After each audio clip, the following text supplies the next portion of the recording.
Witam Państwa jak zawsze bardzo serdecznie na kanale Króla Pustkowia. Kłaniam się. Dziś będziemy mówić o postaci wybitnej, genialnej, mianowicie o Jordanie Petersonie, twórcy jakże wspaniałego dzieła wiekopomnego 13 zasad życia. Na podstawie wybranych cytatów oczywiście pana Jordana Petersona, światowej sławy psychologa, zechcę stwierdzić, czy jest to prawda, czy jest to fałsz.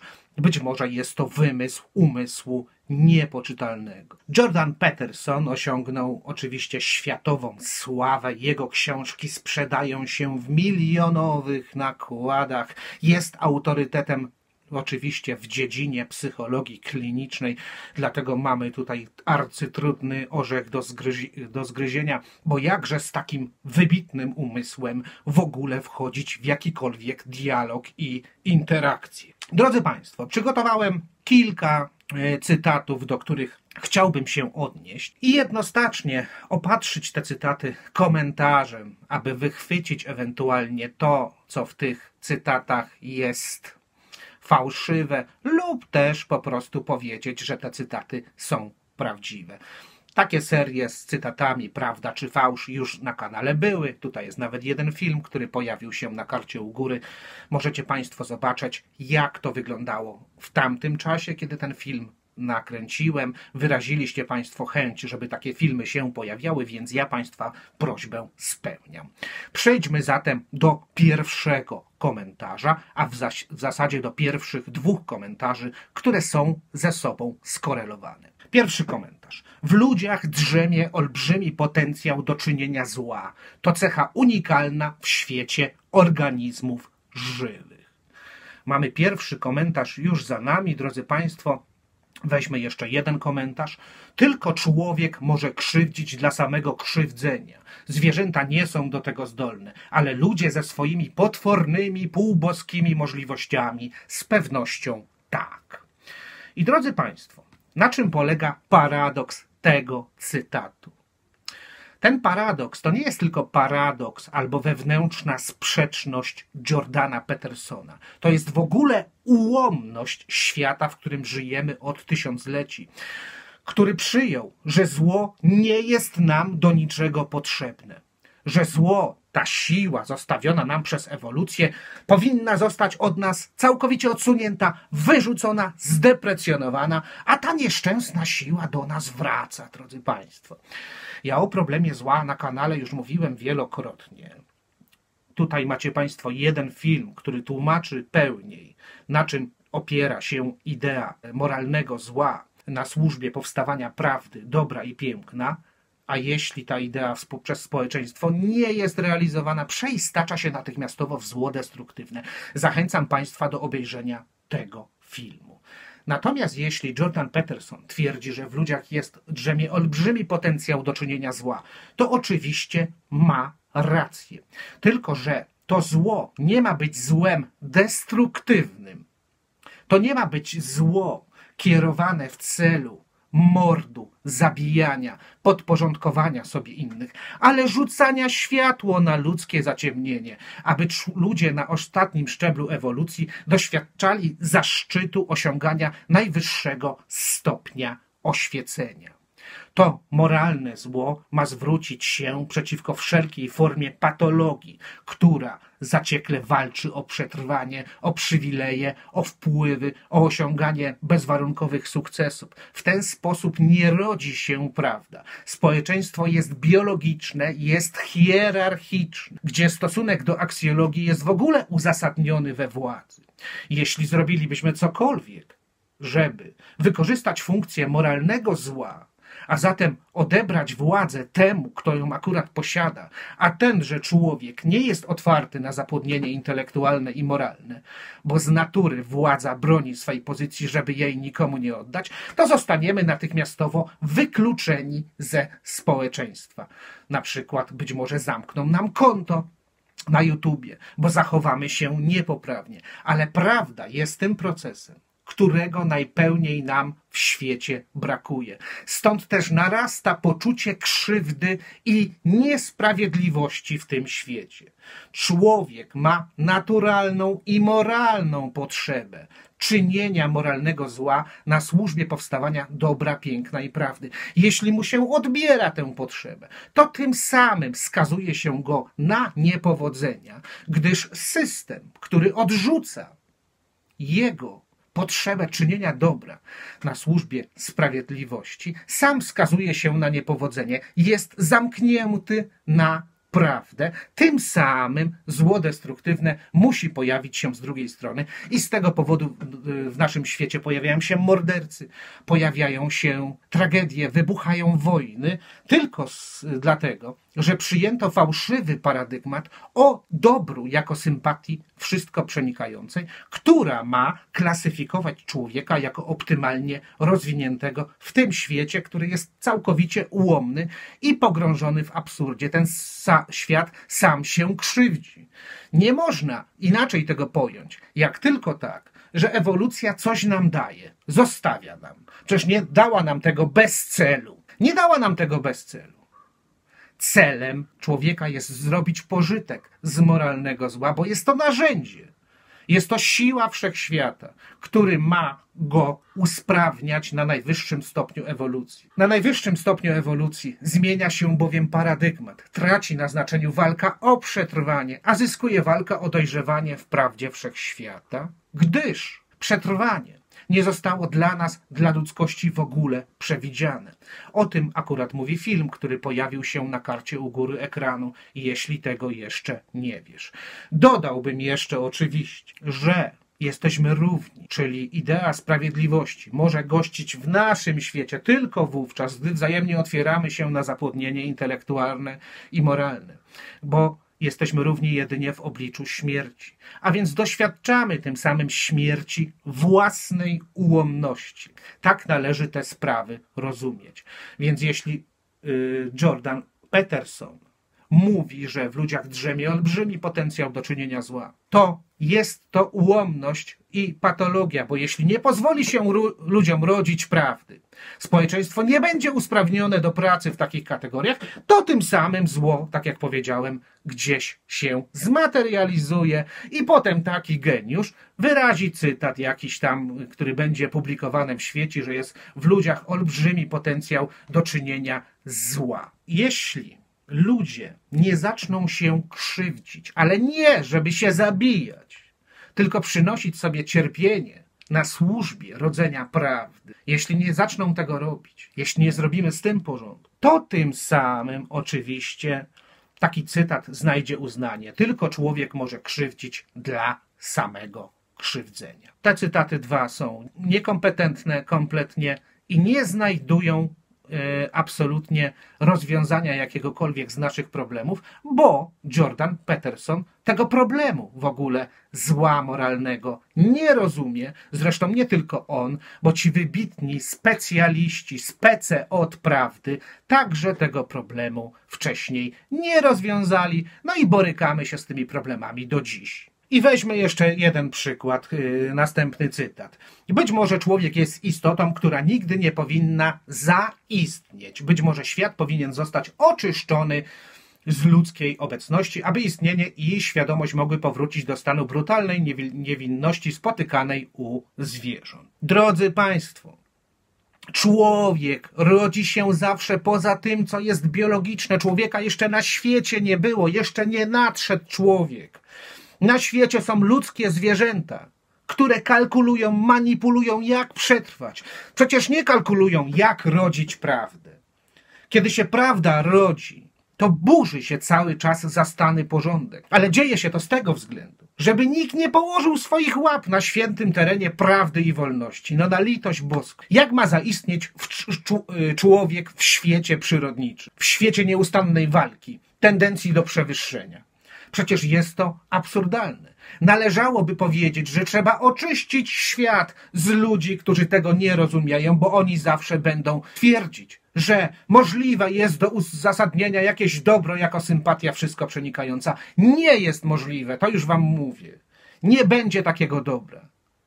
Nie będzie spokoju i harmonii, bo spokój i harmonię osiąga się poprzez twórczy niepokój na służbie powstawania prawdy. Więc jest to kolejny cytat, który nie znajduje żadnego uzasadnienia w naszej rzeczywistości. I teraz zobaczcie Państwo, co się będzie działo dalej w tych cytatach. Dialog jest drogą do prawdy. Jest to pierwszy cytat. Spójrzmy teraz na drugi cytat. Co powinieneś zrobić, kiedy nie wiesz, co zrobić? Powiedz prawdę. Ludzie drodzy, czy ten człowiek w ogóle ma świadomość, o czym on mówi, o czym on opowiada? Chcesz powiedzieć prawdę? Chcesz stracić swoje życie? Chcesz, żeby cię spalono na stosie? Jak Giordano Bruno? Albo nie wiem, jak Popiełuszkę, żeby cię w worku do rzeki z kamieniem wrzucono? Czy co chcesz zrobić? Chcesz mówić prawdę? To powiedz prawdę. Rzuć światło na ludzkie zaciemnienie. To przekonasz się, czym to grozi. Zostaniesz usunięty kompletnie ze społeczeństwa. Posądzą cię o brak szacunku. To zapewne. Ale to jest naturalna cecha, skłonność człowieka do tego, żeby się otwierać na to, czego nie widzimy i nie dostrzegamy. Tutaj należy z tym problemem pracować. Prawda musi się rodzić ze społeczeństwa, musi być wytwarzana. W przeciwnym razie nie ma mowy o prawdzie. Są takie teorie behawioralne o wzmacnianiu postawy, prawda? Czyli, że jest grupa społeczna, do której ty coś powiesz i ona albo to przyjmie, albo to odrzuci, a jak to odrzuci, to nie jest prawda. Bzdura kompletna. To właśnie jest prawda.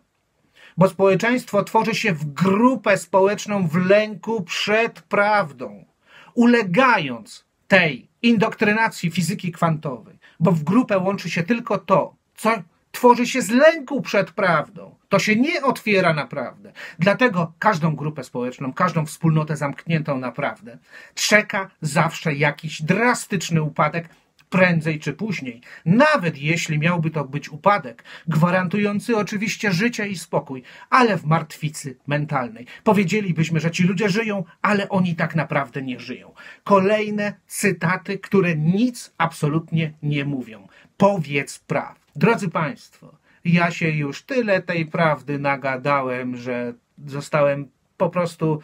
Moje książki zostały uznane za obrazoburcze, bluźniercze kompletnie. Teraz jakby o tym nie będę mówił, ale jeśli chcesz czynić prawdę w tym świecie, to licz się z tym, że twoja pozycja zostanie określona na najniższym szczeblu tej drabiny społecznej. Cenieni są ludzie, którzy albo mówią to, co ktoś inny chce usłyszeć, uchodząc za tym za dobrych i wspaniałych, bo oni żadnego bólu i krzywdy nie przynoszą. Oj tak, jacy oni są ułożeni. Niecenieni są natomiast ludzie niebezpieczni, którzy wprowadzają nieład, czyli chaos, ale uporządkowany chaos. Oni nie szukają władzy. Dla nich jest ważne rodzenie prawdy. Więc te cytaty należałoby sobie także wyrzucić gdzieś na śmietnik, bo nie są dopasowane w ogóle do świata, który powinien funkcjonować, a którego nie ma. On się opiera na jakichś truizmach, to jest zwykły bełkot, kompletny. I idziemy dalej. Kiedy masz coś do powiedzenia, kolejny cytat, milczenie jest kłamstwem. No coś podobnego. Kiedy masz coś do powiedzenia, milczenie jest kłamstwem. No to powiedz to, co masz do powiedzenia. Powiedz. Będziesz rodził prawdę. Powiesz. Stracisz oczywiście przyjaciół przy okazji, no bo jak żeby nie inaczej. Ludzie się od ciebie odwrócą, wyrzucą cię z pracy, nie dostaniesz pieniędzy.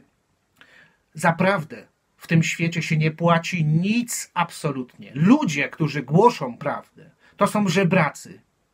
To są ludzie, którzy nie mają zabezpieczonego w ogóle życia. Całe życie poświęcili na to, żeby prawdę rodzić, a społeczeństwo oczywiście odpłaca się tym ludziom w sposób żałosny, kompletny. Nawet jeśli dzisiaj się ludzi na stosie nie pali, to płoną stosy psychologicznego zwyrodnienia. Kolejny bełkotliwy truizm. I co się dalej, proszę Państwa, dzieje? Lecimy dalej. Doprowadzenie cię tam, gdzie jesteś, zajęło niezliczone pokolenia. Okaż trochę wdzięczności. Jeśli zamierzasz upierać się przy naginaniu świata na swój sposób, lepiej miej dobre powody. To jest pierwszy cytat. Następny. Przerażenie i groza czają się za murami tak mądrze zbudowanymi przez naszych przodków. Burzymy je na własne ryzyko. Nieświadomie jeździmy jak na łyżwach po cienkim lodzie, mając pod sobą głębokie zimne wody, gdzie czają się niewyobrażalne potworności. I trzeci. Sugeruję jednak, by ludzie, którzy nie mają uporządkowanego własnego domu, powinni 2 razy się zastanowić, zanim zaczną zmieniać świat. Wróćmy teraz do tego pierwszego cytatu. Doprowadzenie cię tam, gdzie jesteś, czyli teraz, w to miejsce, zajęło niezliczone pokolenia. Niezliczone pokolenia doprowadziły nas do miejsca, w którym już nic o sobie absolutnie nie wiemy, kompletnie.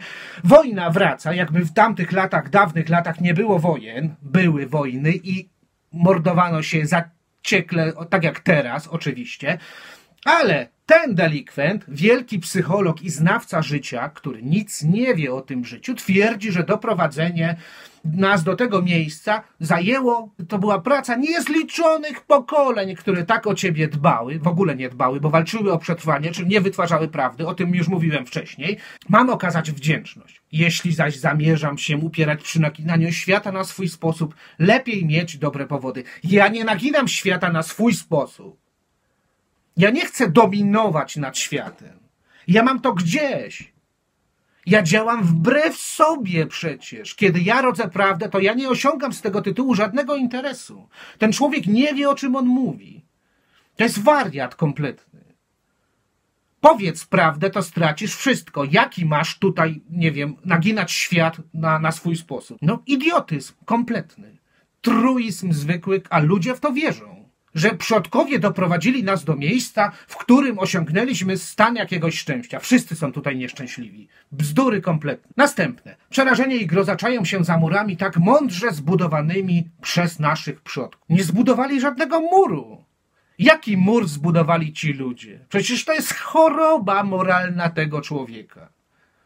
My nie burzymy tego muru z tego względu, że jesteśmy nieświadomi albo głupi. To, co było źle zbudowane, samo się zburzy, upadnie. Kolejny absurdalny cytat Jordana Petersona. Nie zalecam w ogóle ufać temu człowiekowi. I dalej. Sugeruję jednak, by ludzie, bo to już mówiliśmy, którzy nie mają uporządkowanego własnego domu, powinni 2 razy się zastanowić, zanim zaczną zmieniać świat. To ten człowiek wychodzi do ludzi, cedzi jakieś credo w ogóle pseudopsychologiczne, zupełnie się nie znając na tej psychologii. I on twierdzi, że on ma uporządkowany w ogóle dom. No skoro zabiera głos w takich sprawach jak 13 zasad życia, to jest uporządkowany dom Jordana Petersona. Po tych paru cytatach ja dostaję już do głowy tak, że mi się w ciele w ogóle dochodzi do jakiegoś potężnego wstrząsu, jak słucham tych bzdur. Zresztą, żeby było śmieszniej, wielu już ludzi w internecie wypowiadało się bardzo negatywnie na temat tego bełkotu, któremu mogą zaufać jedynie ludzie naiwni. A dalej mamy, drodzy Państwo, cytat. Jeśli codziennie wypełniasz swoje obowiązki, nie musisz się martwić o przyszłość. Ale nikt nie wypełnia swoich obowiązków, drodzy Państwo, od tysiącleci, bo my się nieustannie musimy martwić o przyszłość, bo nie rodzimy prawdy, bo zło moralne nie służy kulturowemu postępowi, więc o jakich obowiązkach on mówi w ogóle? Zapewne o tym, bo to są jego postulaty, żeby chodzić wyprostowanym, dumnym, żeby łóżko ścielić. Być może jeszcze jakieś tego typu tam rzeczy były w tej książce powykładane, po prostu te wspaniałe cegiełki. Obowiązkiem człowieka jest rzucić światło na mrok, w którym żyjemy. Jak nie rzucisz światła na mrok, w którym żyjemy, żeby ludzi zmusić do otwarcia na zapłodnienie intelektualne i moralne, to obowiązku swojego nie wypełniłeś i musisz się martwić o przyszłość. Następny cytat. Bądź ambitny, nawet jeśli nie jesteś pewien, do czego dążyć. O, ciekawe. Na pewno lepiej jest, gdy ambicje dotyczą rozwoju charakteru i umiejętności, a nie statusu czy władzy. Ludzie szukają władzy za wszelką cenę, zawsze i wszędzie. Rozwijają się jedynie po to, ażeby tę władzę zdobywać. To władza jest substytutem szczęścia. To pragnienie władzy. Nawet jeśli się ludzie zakochują, to ta świadomość ich najbardziej cieszy, że zdobyli władzę. że mają władzę, że ktoś im władzę oddał. Wychodzą na scenę wielcy piosenkarze i żądają od publiki, żeby im władzę oddała. No i drodzy państwo, publika wam władzę odda, tylko trzeba schlebiać ludzkiemu podziwowi, bo inaczej nie ma mowy o tym, żeby władza została oddana i żeby można było osiągnąć jakiś sukcesik, sławę i tym podobne, a przy okazji zgromadzić odpowiedni majątek. Tylko pamiętajcie państwo, że schlebianie ludzkiemu podziwowi jest aktem czystej pogardy i żyjemy nieustannie w czasach pogardy, bo jak się do publiki powie to, czego ona nie chce usłyszeć, jak się publice miodku do uszu nie wleje, to jest koniec, kropka, pozamiatane. Człowiek zostaje wyrzucony do rowu, do rynsztoku, a chwilę później się okazuje, że historia go w kolejnej epoce wynosi do góry i zadaje pytania tej epoce, która zniszczyła tego człowieka, dlaczego to zrobili. Takie chamstwo. To są ambicje pseudo-intelektualne. I nawet jeśli nie jesteś pewien, do czego dążyć, ludzie nie mają pojęcia, do czego oni dążą. Do czego ci ludzie dążą? Do zniszczenia kompletnego. Rozwój charakteru i umiejętności. Domaga się cierpienia i rezygnacji z walki oraz pragnienia dominacji. To jest podstawa rozwoju. Podstawa, o której mówię, nie zostanie przez państwa odnaleziona w żadnym twierdzeniu Jordana Petersona. Bzdury. I drodzy państwo, sekwencja kolejnych 2 cytatów. Luksusem jest dążenie do tego, co sprawia, że jesteś szczęśliwy. Natomiast moralnym obowiązkiem jest dążyć do tego, co uważasz za właściwe. To prawdy? Moralnym obowiązkiem jest dążyć do tego, co uważasz za właściwe? No to Hitler uważał za właściwe czynienie zła na zewnątrz. Jest to naturalne kompletnie. Nawet jeśli ludzie nie chcą czynić zła, to i tak okazuje się następnie, że je czynią. Te cytaty to są jak zapałki, to można łamać, to jest jak trawka, pyłek na wietrze. Dążyć do tego, co uważasz za właściwe. Trzeba dążyć do tego, co potencjalnie byłoby odebrane jako niewłaściwe. To gwarantuje dopiero, że zło destruktywne do nas nie wróci.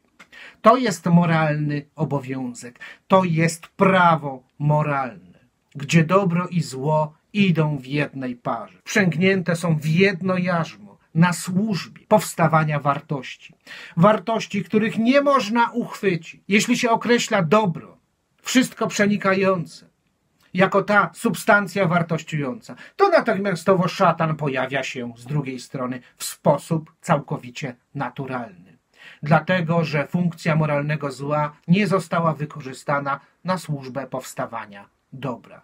Więcej na ten temat mówię oczywiście w podlinkowanym materiale. Zachęcam państwa do obejrzenia. Przejdźmy teraz do kolejnego cytatu. Pracuj tak ciężko, jak tylko możesz, przynajmniej nad jedną rzeczą i zobacz, co się stanie. Oj, drodzy państwo, pracowałem tak ciężko przez ostatnie lata swojego życia.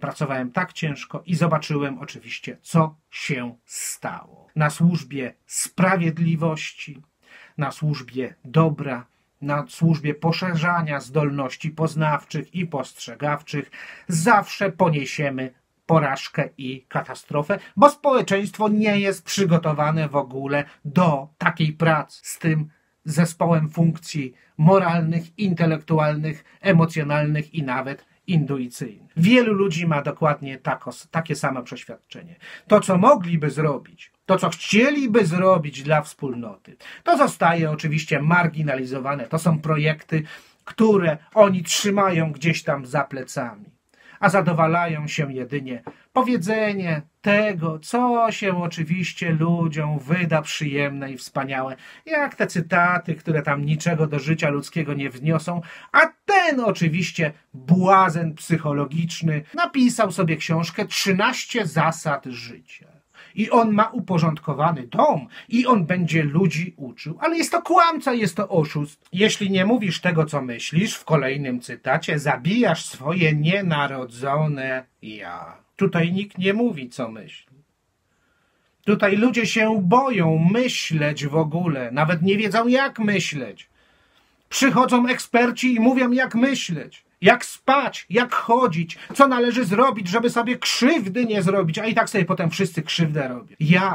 Ludzkie ja, rodzi się zawsze poprzez utratę tego całego balastu przyrodniczego, który zaciekle walczy o przetrwanie. To jest istota narodzin człowieka na najwyższym szczeblu ewolucji. Kiedy on uwalnia się od swojej biologicznej supremacji, która go więzi i która go ciemięzi. Na tym polu powinna się rozgrywać dopiero walka o człowieka, bo się wyniszczymy i się zabijemy. O tym trzeba pamiętać. I mamy cytacik ostatni już. Pewien 40-paroletni pacjent wyjawił mi wizję przyszłego życia. No jest to autorytet wielki, więc takie wizje wyjawiane przez pacjentów, no to jest wielka odpowiedzialność tego człowieka. Tę wizję ten pacjent stworzył jako młodzieniec. I ta wizja brzmi tak. Widzę siebie wolnego od pracy, siedzącego na słonecznej plaży i popijającego drink. A przecież to żaden plan, dodaje Peterson. To plakat reklamowy biura podróży. Ludzie drodzy, ludzie, zostawcie tego człowieka, niech siedzi na tej plaży, niech nic nie robi. Niech się nie wałęsa, niech się nie pęta, niech nie zawraca ludziom głowy. Niech nie ulega zniewoleniu jakichś durniów politycznych, którzy potrzebują takiego idioty. Obiecując mu raj, oczywiście i tak dalej, i tak dalej. Ażeby tylko zdobyć elektorat, ażeby zdobyć władzę. Niech ci ludzie siedzą na dupie, niech nie robią nic. Po co ma to robić? Przecież on nie wie, co on ma zrobić. Pójdzie i narobi bałaganu. Będzie chciał świat podbić, bank założyć, oczywiście eksploatować innych ludzi w celu osiągania własnego sukcesu, bo jak nie rodzi prawdy, no to eksploatuje. Dla osiągania własnej satysfakcji. Tak to wygląda. Dla osiągania własnej satysfakcji. Więc o czym ten człowiek gada? Jak ktoś ma coś do zrobienia, to niech wychodzi i niech to robi. Reszta niech się wycofa. Co takiego jest w tym cytacie? Że ten człowiek jasno i wyraźnie stwierdził: jestem niewolnikiem, jestem człowiekiem prostym, bo jestem leniwy, nie mam nic światu do zaoferowania, proszę mi wybaczyć, idę sobie odpocząć. I gdyby ludziom to powiedzieć, a nie zmuszać ich do tej walki codziennej, to na świecie byłby większy spokój. Prawo powinno takie być. Żeby tych ludzi nie wypuszczać na swobodę. Bo i tak coś wyrobią, i tak coś zniszczą, i tak rozpętają wojnę. I to jest, drodzy Państwo, haniebne. I tak też, drodzy Państwo, w naszym świecie furorę zrobił zwykły błazen, który naciągnął tam na siebie całą masę tych komunałów i truizmów, a następnie za grube miliony je ludziom sprzedaje i nie rozumie nawet tego, że psychologia nie rozwiąże żadnego ludzkiego absolutnie problemu. Był kiedyś taki amerykański psycholog Hillman, już nie żyjący, i on powiedział: co się dzieje? Od 100 lat mamy psychologię, a ludzie się nie zmieniają. Ale tutaj nagle delikwent przychodzi i będzie ludzi leczył, będzie im drogę wskazywał, mając nie porządek w głowie. Być może dom ma posprzątany. Ja to rozumiem, ale bałagan w głowie to ma taki, że w ogóle nie rozumie, na czym ten problem polega. Żeby rodzić prawdę, drodzy Państwo, żeby mówić prawdę, trzeba doświadczyć śmierci. Doświadczamy wówczas śmierci, bo otwieramy się na to, czego nie widzimy, na własne zaciemnienie, na własną głupotę. Zaś droga wolności, skoro prawda domaga się śmierci, a śmierć jest doświadczeniem czysto subiektywnym, bo każdy umiera sam. Także i wolność opiera się dokładnie na tej samej podstawie.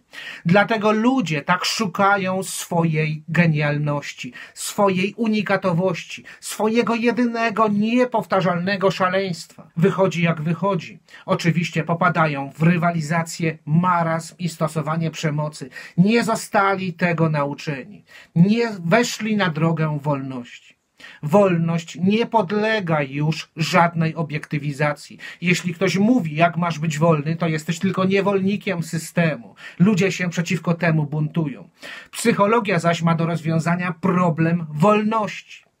Jeśli, jak mówię, problem wolności nie ma obiektywnej podstawy, to psychologia tym samym jest antynauką, a ludzkie szaleństwo, które nie umniejsza kwestii godności, własna genialność, unikatowa i jedyna, przeistacza się tym samym w czynienie krzywdy innym. Na tym te sprawy polegają.